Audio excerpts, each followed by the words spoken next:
Jadi BPJS 1 itu prinsipnya hanya berada di Vaskes tingkat lanjutan atau hanya berada di rumah sakit-rumah sakit. Jadi BPJS 1 itu tidak ada di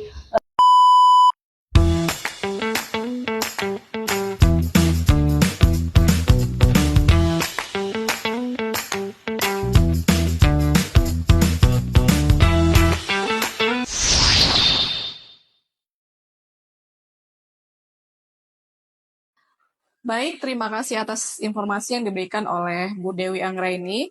Selanjutnya, Sobat JKN, kita telah kedatangan bintang tamu spesial.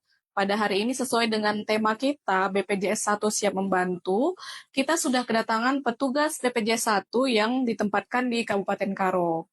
Silakan Pak Yogi. Halo, Bu. Sehat ya, Bu? Apa kabar nih Pak Yogi? Sehat, Bu Ulan. Baik, Pak Yogi, terima kasih. Selamat datang di acara podcast Lensa JKN. Selanjutnya saya ingin bertanya nih, Pak Yogi. Kira-kira sudah berapa lama Pak Yogi menjabat di bagian BPJS 1 ini, Pak? Di bagian BPJS 1 ya.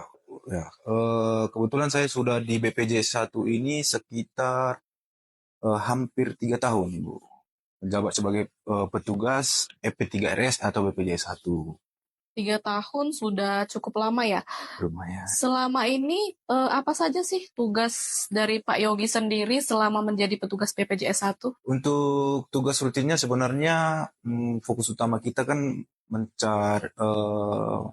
melihat indeks kepuasan melalui customer visit yang kita lakukan. Dan juga kita harus memastikan mutu layanan di fasilitas kesehatan tingkat lanjutan itu memang sesuai dan berjalan. Artinya kita melakukannya dengan sibling. Kita melihat supervisi dan lihat langsung di rumah sakit yang bekerja sama dengan kita. Dan yang kedua, kita juga harus memastikan pencatatan keluhan maupun informasi yang disampaikan kepada BPJS Kesehatan melalui aplikasi SIPP. Kita pastikan untuk tercatat untuk semuanya. Dan juga kami dari BPJS 1 ini kan artinya tetap harus melakukan koordinasi dengan pihak PIPP rumah sakitnya, Bu Ulan. Jadi kita tetap harus melakukan koordinasi terkait informasi ataupun keluhan yang kita terima, gitu. Dan juga kami pun dari EP3RS juga berkoordinasi dengan tim yang ada di BPJS Kesehatan, seperti contohnya tim kepesertaan, dari tim keuangan terkait tagihan, dan tim PMU terkait penjaminan. Begitu, Bu Ulan. Jadi kalau kita lihat banyak ya tugas dari BPJS 1 ini sebenarnya banyak ya, sebenarnya tidak hanya di rumah sakit gitu ya, tidak hanya menangani keluhan, tapi juga terkait dengan iuran dan lain sebagainya, begitu ya Pak ya? Ya, kebetulan begini Bu Ulan, kita kalau teman-teman bilangnya sih termasuk garda terdepan, artinya kontak kita, foto kita itu ada di setiap rumah sakit gitu. Jadi kalau peserta mau carinya orang BPJS pasti ngelihatnya gampang sekarang, sudah ada poster. Iya betul Ibu. Dipasang di setiap rumah sakit. Jadi kan nggak mungkin kita hanya tahu terkait contohnya terkait alur layanan, nggak mungkin kita hanya tahu terkait bagaimana sistem rujukan berjenjang gitu kan.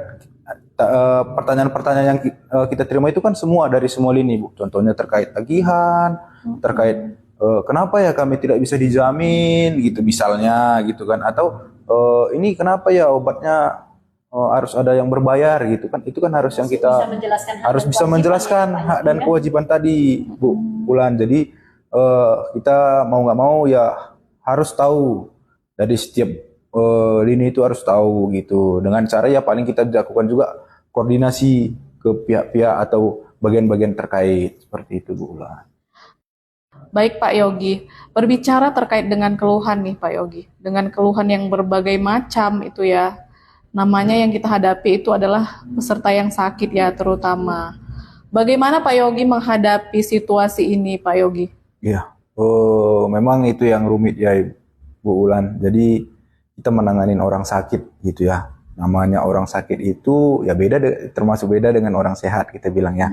Artinya kan dengan sakit yang ada sekarang dialami pasti pola pikir dan cara emosinya itu kan lebih naik turun istilahnya gitu. Jadi sebenarnya macam-macam cara yang kita lakukan sih Bu Ulan. Jadi kalau saya banyak terima itu ada juga peserta itu yang dia istilahnya pasif gitu. Jadi dia hanya diam-diam gitu kan, tapi dia tidak hatinya tidak pas gitu kan. Itu juga harus kita nggak menerima Ibu. Jadi harus kita ya berkomunikasi terus supaya dia menceritakan apa keluhannya, apa yang dia rasa tidak cocok gitu.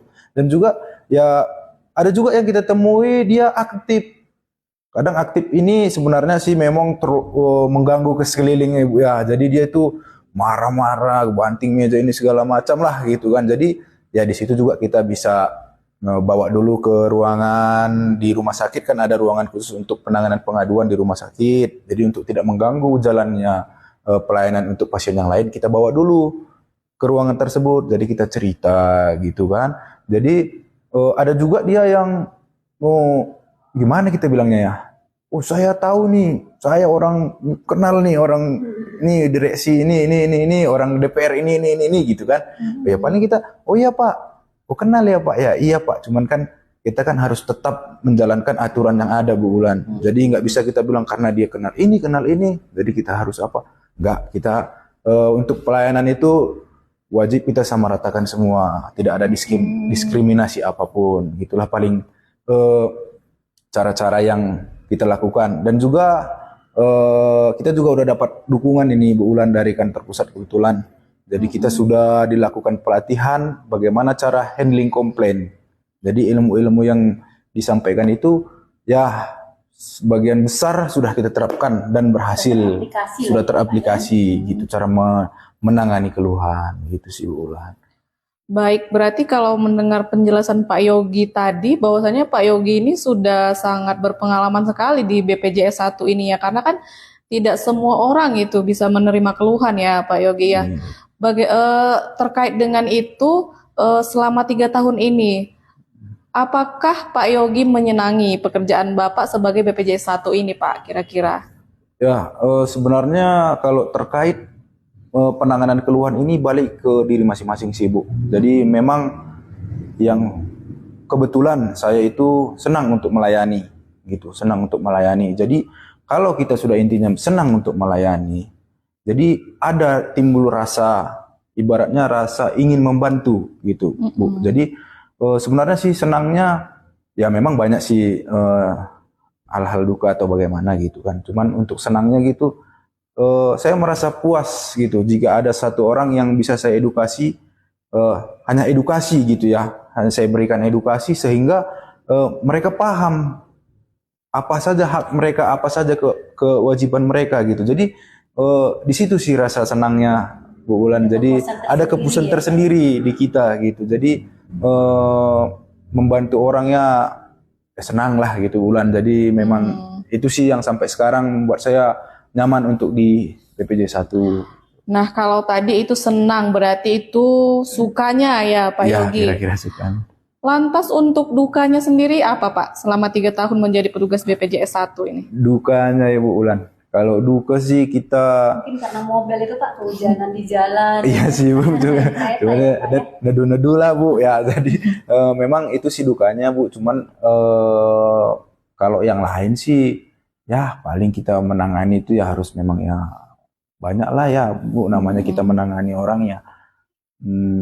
Dan ya paling dukanya sih kadang kita takutnya ditelepon di tengah malam sih Bu Ulan. Itu sih ke satu. Gitu. Ya, Oh, di tengah cuman malam ya, ya itu kan kita takutnya kan wah ini keluarga atau bagaimana gitu kan, ada kenapa-napa gitu. Iya. Palingnya di situ sih kita siapa nih nelpon gitu. Cuman kadang ya kalau memang kita masih terbangun ya kita gitu ya angkat Pak. gitu sih Bu. Berarti sangat luar biasa ya Pak, di tengah malam diganggu, apalagi kan kalau sakit itu kan kita nggak tahu datangnya Iya, kapan benar, ya, Bu Ulan. secara tiba-tiba di Iya. tengah malam Terkadang sih ditelepon gitu bukan ya, yang sakitnya sih Bu Ulan, tanyanya daftar BPJS-nya bisa nggak? Apa syarat daftar BPJS? Itu nelponnya jam 12 malam Bu Ulan.